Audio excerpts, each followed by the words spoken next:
चलो शुरू करें। हाँ जी, आपका नाम बता दें। मेरा नाम राम नारायण कुररिया, मैं अखिल भारतीय किसान सभा का मध्य प्रदेश का राज्य अध्यक्ष हूँ। हाँ जी, और ये अपना जरा हमारे जो कृषि जो अपने किसान भाई हैं उनको अभी तक इस कानून के बारे में मुझे पता नहीं है डिटेल में, आप जरा इनको डिटेल में समझाइए। ये जो किसानों का जो आंदोलन चल रहा है जिसमें 500 से ज्यादा किसान संगठन हैं, इनका मुख्य मांग ये है कि केंद्र सरकार के द्वारा इस देश का किसान, इस देश का खेत और हमारे देश की आज़ादी को बर्बाद करने के लिए अडानी अंबानी के पक्ष में केंद्र सरकार ये तीनों काले कानून लेकर के आई है। कानून जो पहला बिंदु जो है जिसको ये कहते हैं कृषि उपज व्यापार वाणिज्य अधिनियम 2020, इस कानून का आशय ये है कि हमारे देश के अंदर जो मंडी व्यवस्था थी, मंडी व्यवस्था को चौपट करने के लिए सरकार सरकारी मंडियों के समानांतर प्राइवेट मंडियों को खाद्यान्न खरीदने की इजाजत दे रही है। मंडी कानून में सरकार ने संशोधन कर दिया। ये जो कानून बना है, इस कानून में कहीं पे भी ये प्रावधान नहीं है कि किसानों के समर्थन मूल्य पे खरीदने की कहीं किसी तरह की गारंटी नहीं है। और इसका आशय हुआ कि अडानी अंबानी जैसे जो व्यापारी और औद्योगिक घराने जो हैं, ये मनमानी दरों पे किसानों की फसलों को खरीदेंगे, सस्ती दरों पे खरीदेंगे, अपनी गोदामों के अंदर जाम करेंगे और उसके बाद जब किसानों के घरों से फसलें खत्म हो जाएंगी उसके बाद बाजार में मनचाही कीमतों पर इसको बेचेंगे। दूसरा कानून जो है, जिस कानून का इनने नाम दिया है मूल्यों का आश्वासन कृषि सेवा सशक्तिकरण संरक्षण, इस कानून का आशय ये है कि हमारे देश के अंदर जो किसान हैं और किसानों का देसी और विदेशी जो कंपनियां हैं, अडानी अंबानी, किर्लोस्कर, टाटा, बिड़ला, डालमिया, चरतराम, भरतराम, किर्लोस्कर जैसे जो देसी और विदेशी कंपनियां जो हैं, ये विदेशी देसी कंपनियां किसानों के साथ 10 साल का अनुबंध करेंगी और अनुबंध होने के बाद कंपनी तय करेंगी कि हमारे खेत में कौन सा बीज बोया जाएगा। बीज के साथ ये तय करेंगे कि बीज के साथ कौन सा खाद डालना है, कौन सी कीटनाशक दवा डालना है, और उसके बाद किसान अपने खेत में बीज बोने के लिए स्वतंत्र नहीं होगा। दूसरा खतरा जो इस कानून में है, वो खतरा ये है कि किसानों का कंपनियों के साथ जो अनुबंध होगा मूल्य के सवाल को लेकर के, अगर बाजार में अनुबंध से ज्यादा अगर कीमत है, उसका लाभ किसानों को नहीं मिलेगा। अगर अनुबंध के आधार पर बाजार में कीमत अगर गिर गई तो कंपनी गिरी हुई कीमत पे किसानों का भुगतान करेगी।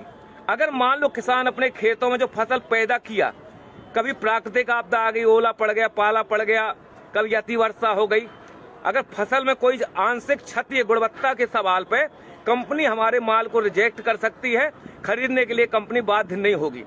इसमें सबसे खतरनाक पहलू ये है कि अगर कंपनी हमारा अनाज नहीं खरीद रही है, रिजेक्ट कर रही है, अगर किसान दोबारा उस अनाज को दूसरों को अगर बेचना चाहे तो इस कानून में प्रावधान है कि आप इस समझौते का उल्लंघन करके दूसरे को आप नहीं बेच सकते हैं। इस कानून में सबसे खतरनाक पहलू जो है कि ये न्यायालयीन प्रक्रिया से बाहर कर दिया गया है। एसडीएम कलेक्टर जो है इसका निराकरण करेगा, केंद्र सरकार का प्रतिनिधि निराकरण करेगा। कंपनी और किसानों के बीच में अगर कहीं पे कोई विवाद होता है तो इसमें हाई कोर्ट, सुप्रीम कोर्ट जाने के किसानों को अधिकार नहीं दिए गए हैं। और हम और आप ये जानते हैं कि एसडीएम और कलेक्टर जो है ये राज्य और केंद्र सरकार के प्रतिनिधि होंगे। कंपनी के बड़े बड़े वकील पैरवी करेंगे और किसान के पास इतनी ताकत नहीं, इतना पैसा नहीं है कि उन वकीलों का मुकाबला कर सके और आखिरी में किसान के खिलाफ ही फैसला होगा। इसलिए ये कानून ठेका खेती वाला जो कानून है, खतरनाक कानून है। इस कानून से हमारे देश की खाद्यान्न सुरक्षा खतरे में पड़ेगी। हमारे कंपनियों को अगर ये लगता है कि दुनिया के देशों में कौन सी चीज की जरूरत है, अगर उनको लगता है कि रतन जोत पैदा करना है, उनको लगता है मशरूम की खेती करना है, तो आज हमारे देश का किसान अपने खेतों में जो धान पैदा कर रहा है, गेहूं पैदा कर रहा है, कंपनी उनको मजबूर करेंगी रतन जोत और मशरूम की खेती करने के लिए, क्योंकि बीज वो देंगी। हम लोगों ने देखा हिंदुस्तान के जब ईस्ट इंडिया कंपनी का कब्जा था।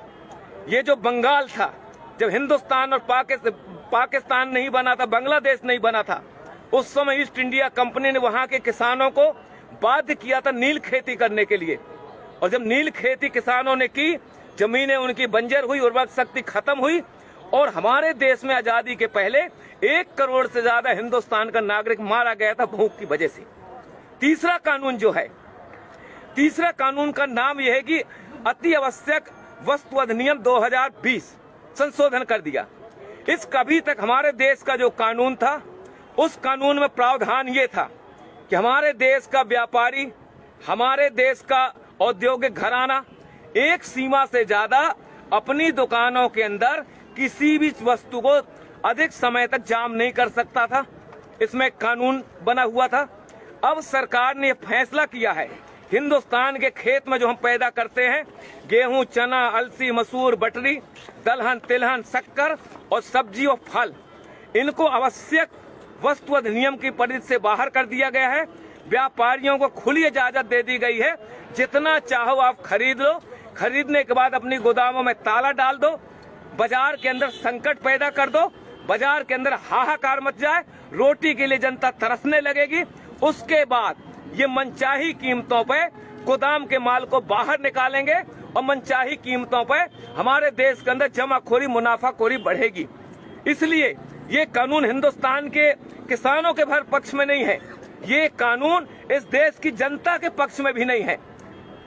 जनता के पक्ष में इस हिसाब से नहीं है कि खेत का अनुबंध कंपनी के साथ होगा, हमारे खेतों में जो पैदावारी होगी वो गोदामों के अंदर चली जाएगी। उसके बाद हमारे देश का जो पूंजीपति है, अगर उसको लगता है कि दुनिया के अंदर फलानी चीज की जरूरत है, तो हिंदुस्तान की जनता को देने की बजाय मुनाफा के लालच में दुनिया के दूसरे देशों के अंदर निर्यात करेगा। हिंदुस्तान के अंदर आने वाले समय में खाद्यान्न संकट पैदा होगा। ये इस कानून की वजह से हिंदुस्तान की जो आबादी है, 40% लोग जो राशन की दुकानों से 2 रुपया 5 रुपया किलो का जो अनाज लेते हैं, जब सरकार खरीदी नहीं करेगी, सार्वजनिक राशन प्रणाली की दुकानें बंद हो जाएंगी, FCI की गोदामें बंद हो जाएंगी, वेयर हाउस बंद हो जाएंगे। और ये जो कानून है, ये कानून हिंदुस्तान की सरकार ने अडानी अंबानी जैसे जो पूंजीपति हैं, अमेरिका जैसे जो साम्राज्यवाद है, उनके दबाव में आकर के हिंदुस्तान की खेती, हिंदुस्तान के किसानों को बर्बाद करने के लिए ये काला कानून लेकर के आई है।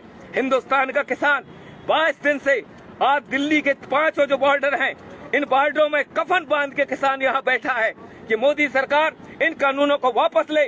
जब तक ये कानून वापस नहीं होंगे, हिंदुस्तान का किसान अपनी इस आंदोलन को आगे बढ़ाता रहेगा। हमारी सिर्फ यही मांग है। सरकार ये कह रही है कि हम संशोधन करने के लिए तैयार हैं।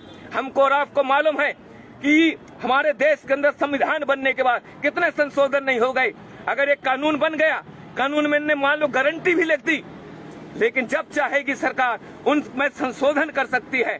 इसलिए सिर्फ एक ही रास्ता है, हिंदुस्तान के किसानों को मौत से अगर बचाना है, देश की आजादी को अगर बचाना है, तो जो काले कानून है, ये काले कानून वापस होना चाहिए। इस सवाल को लेकर के हम लड़ रहे हैं। और आखिरी हम किसान संगठनों की तरफ से विश्वास दिलाना चाहते हैं, वो बहादुर 30 किसान जिन्होंने अपनी शहादत दी है, वो भी किसी के बाप है, वो भी किसी के पति हैं, किसी के भाई हैं, किसी के सुहाग हैं। ये मोदी सरकार, ये नरेंद्र मोदी की सरकार 30 किसानों की शहादत के नाम पर एक शब्द बोलने के लिए तैयार नहीं है।